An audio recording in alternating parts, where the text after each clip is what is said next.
Have you ever been really excited for an event? I'm talking you could not wait to get dressed and just hang out with your guys or your girls. I'm talking you even started to brainstorm what you would wear the day you got the invitation. Only to, on the day of, walk into your closet, full of clothes by the way, take a look around and somehow say to yourself, I have nothing to wear. How did we even get here? Actually, now that I think about it, I think I have a pretty good idea.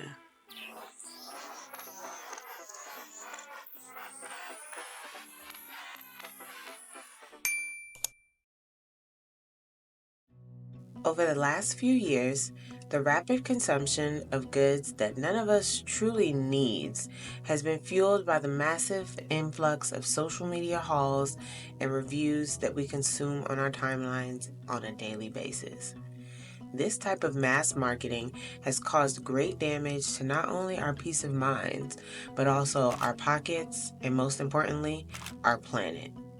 A quick scroll on any social media platform, whether it be TikTok, Instagram, Facebook, or even YouTube for that matter, will most likely result in you being bombarded with ads or review videos showing you all the things and all of the gadgets that you just have to have. Overconsumption is not just a waste of money. It's also detrimental to the environment and fuels industries like fast fashion, which is almost certainly one of the root causes of our planet's environmental crisis. The fast fashion industry alone accounts for 10% of the world's carbon emissions, so less clothes produced simply would mean less pollution. It shouldn't come as a shocker that in order to produce clothing at such fast enough rates, these fast fashion companies typically use cheap materials, have unsafe working conditions, and pay their workers very little. What should come as a shocker is that the average American throws away 60 to 80 pounds of used clothing in their lifetime, most of which is not discarded properly and is destined to end up in a landfill. Yikes. That's not to mention the impact that materialism has on our mental health, including feelings of inadequacy and envy, and how it encourages a culture of overworking. Think about it, honestly. Most of us are tired of working so hard and receiving so little in return, so what do? We go out and we reward ourselves whenever we can with things that we don't even need or can't actually afford, thus forcing us to continue to overwork ourselves to pay off those same rewards.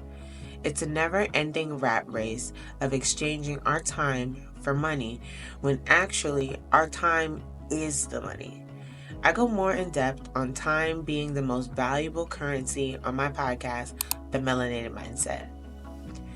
The rise of social media and influencer culture over the last few years has led to many of us overconsuming in many areas of our lives, whether that be the overconsumption of information, products, or hell, even clothes, none of which are good for us or the environment long term. In my case, I'm guilty of over-consuming fashion. As you guys can see, I have a closet full of clothes, shoes, and bags, and somehow I still always feel like I have nothing to wear. And honestly, I'm tired of it. Embarking on my spiritual journey a few years ago, honestly, slowly started to shift my mindset on a lot of things. The main one being that I set out to intentionally become a conscious consumer. The only problem with that was that I didn't actually know how to do that, especially when it comes to fashion, because it has truly become something that I've fallen in love with. Not to mention that every time I get on my phone, I felt influenced to buy something. With the new year upon us and me slowly, but not so slowly, approaching the end of my 20s, I told myself that this was going to be the year that I elevated my style and my wardrobe. I even went as far as to write and publish a blog post on my website titled Ways to Elevate Your Style on a Budget, which you should check out, by the way, because I dropped some gems. I'm just saying. But anyway, so I set my intentions. I made all my fancy Pinterest boards to manifest this elevated wardrobe. All that was left for me to do was to actually do the work to make space for what I was asking for. And that brings me to some ways that we can all actively practice actually being conscious consumers. One of the first ways is literally what I'm doing right now: decluttering. Have you ever felt like your life was a mess until you cleaned up or decluttered, and then you realized, wait, no, my life isn't a mess. My space was? Exactly.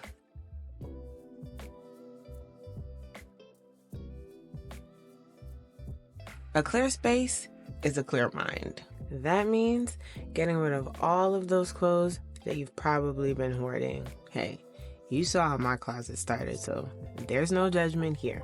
That means all those t-shirts from middle school and high school and college gotta go. All of those clothes that you've been saying you're gonna get back into for the last 3-4 years, all of your pre-pandemic clothes, gotta go. Those clothes that no longer flatter your current body type, gotta go. For me, personally, elevating my wardrobe means creating a capsule wardrobe of timeless, quality pieces that embody my current personal style. Another way we can become conscious consumers is by shopping ethically. I can't tell you what to do with your money, but I can tell you what I will and won't be doing with mine. And that is that I will no longer be knowingly supporting fast fashion brands. Instead, I will be doing most of my shopping secondhand. Thrifting has really allowed me to find the fun in shopping again. With a little time and effort, I have been able to score some unique pieces at a fraction of their original prices. All of my thrifted pieces are of great quality too, since some shops, like consignment shops, intentionally only take in higher quality pieces. Knowing that thrifting is also more sustainable for the planet is just the icing on the cake, honestly. I'm learning another great way to make steps towards becoming a conscious consumer is to organize what you have. The easiest way to fall back into the trap of overconsumption is by not knowing what you already have and what you need. It's easy to say you need a white shirt to go with your outfit if you haven't actually laid eyes on your white shirt in a while. As painful as it may be for some people, organizing looks like doing laundry consistently and putting it away right away. I know. But the only way to know what you have is if everything has a place and is constantly put back in that place. And if you get to the point where you can't see all of your clothes because you don't have space for it all, it might be time to circle back tip number 1. The last way that I can think to help all of us attempt to become more conscious of our consumption is by clearing out as much as you take in.